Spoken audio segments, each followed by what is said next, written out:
Thomas the Tank Engine wouldn't stop being a nuisance. Night after night, he kept the other engines awake. "I'm tired of pushing coaches. I want to see the world." The other engines didn't take much notice, for Thomas was a little engine with a long tongue.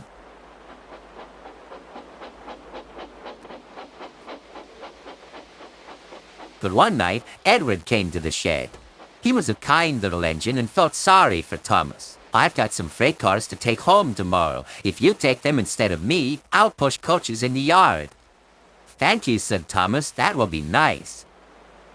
Next morning, Edward and Thomas asked their drivers, and when they said yes, Thomas ran off happily to find freight cars.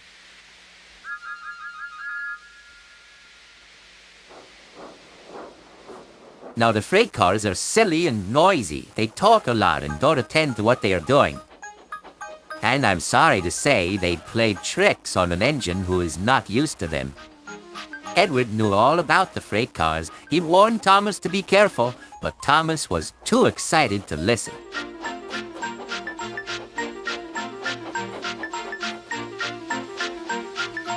The shutter fastened the coupling, and when the signal dropped, Thomas was ready. The conductor blew his whistle. "Beep, beep," answered Thomas, and started off. But the freight cars weren't ready. "Oh, oh," they screamed. "Wait, Thomas, wait!" But Thomas wouldn't wait. Come on," he puffed. All right, don't fuss, grumbled the cars.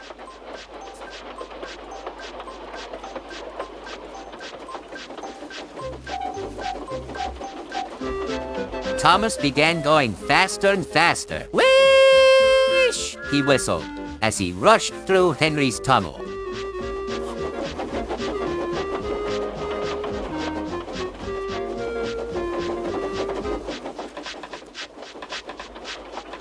"Hurry, hurry," called Thomas. He was feeling very proud of himself. But the cars grew crosser and crosser. At last, Thomas slowed down as he came to Gordon's Hill.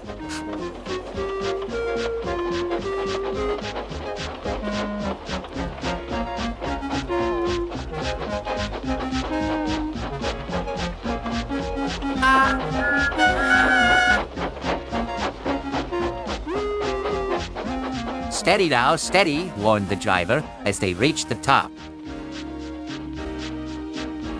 He began to put on the brakes. We're stopping," called Thomas. No," answered the cars, bumping into each other. Go on." Before the driver could stop them, they had pushed Thomas down the hill and were rattling and laughing behind him. Poor Thomas tried hard to stop them from making him go too fast. Stop pushing, he hissed. But the cars took no notice. Go on, they giggled in their silly way. "There's the station. Oh dear, what shall I do?" cried Thomas. They rattled straight through and swerved into the goods yard. Thomas shut his eyes. "I must stop." When he opened his eyes, he saw he had stopped just in front of the buffers. There, watching him, was Sir Topham Hatt. "What are you doing here, Thomas?" he asked. "I've brought Edward's freight cars," Thomas answered. "Why did you come so fast?" "I didn't mean to. I was pushed," said Thomas. "You've got a lot to learn about freight cars, Thomas. After pushing them about here for a few weeks, you'll know almost as much about them as Edward. Then you'll be a really useful engine."